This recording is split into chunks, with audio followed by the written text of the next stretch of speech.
আমরা এখন বর্তমানে অবস্থান করতেছি গাজীপুরের কানাইয়া বিলে। আমার সাথে এক ভদ্রলোক আছে, শামীম সাহেব। তিনি যদি কিছু বলেন, আমি সেই জন্য অপেক্ষা করতেছি। ভাই কি বলবো বলেন, আজকে টাকা পয়সা নাই, গরিব মানুষ। এই যে একটা গেঞ্জি আর একটা প্যান্ট ট্রাউজার পরে আসছি আর কি। টাকা পয়সার অভাবে একটা যে কাপড় কিনবো কিনতে পারি না। যে আমার বন্ধু আছে লিটন পারভেজ, ও প্রত্যন্ত অঞ্চলের অনেক বড় লোক মানুষ।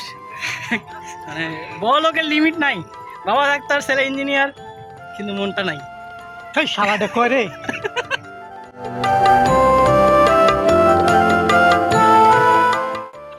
আসলে শামীম যে কথাটা বলছে, সে আসলে একটা মিথ্যা কথা বলছে। সে সবসময় এরকম মিথ্যা কথাই বলে। সে যদি মেয়ে হইতো, সে অবশ্যই ছলনাময়ী হইতো।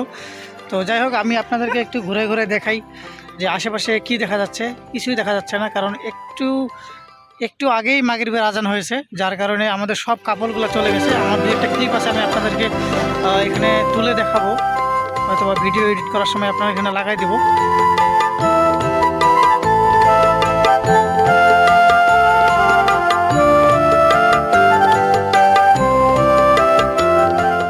আর আমাদের গরিবী হালের এমন অবস্থা যে আমরা একটা গাড়ি নিয়ে আসতে পারিনি, আমরা একটা ভাঙ্গা সাইকেল নিয়ে আসছি। শামীম, একটু সাইকেলটা দেখাও। যে সাইকেল সকাল থেকে 3বার আমাদের বাতাস করতে হয়, 2বার ব্রেক সারাইতে হয়।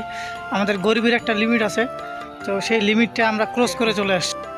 বর্তমানে যে সময়টাতে আমি অবস্থান করতেছি, এটা একবারই সন্ধ্যাবেলা সময়, যেখানে মানে যে সময়ে সব নৌকা আসলে ঘাটের পাড়ে ভিড়ে যাচ্ছে। তবে এখনও কিছু কাপল আমি দেখতে পাচ্ছি যারা এখানে আসতেছে, কিন্তু আমি তাদেরকে দেখাইতে পারতেছি না। সেটাতে কোনো সমস্যা হয় কি না, তারা কি উদ্দেশ্যে আসতেছে এটা না বললাম তো। যেটা মূলত শামীমের মতো যারা কাপল, তারা এই ধরনের কাজ করে থাকে। ভাই পিওর সিঙ্গেলকে যদি কাপল হিসেবে চালাই দেন তো হবে না। আপনার অনেকগুলো ভূত থাকতে পারে, কিন্তু আমি সিঙ্গেল।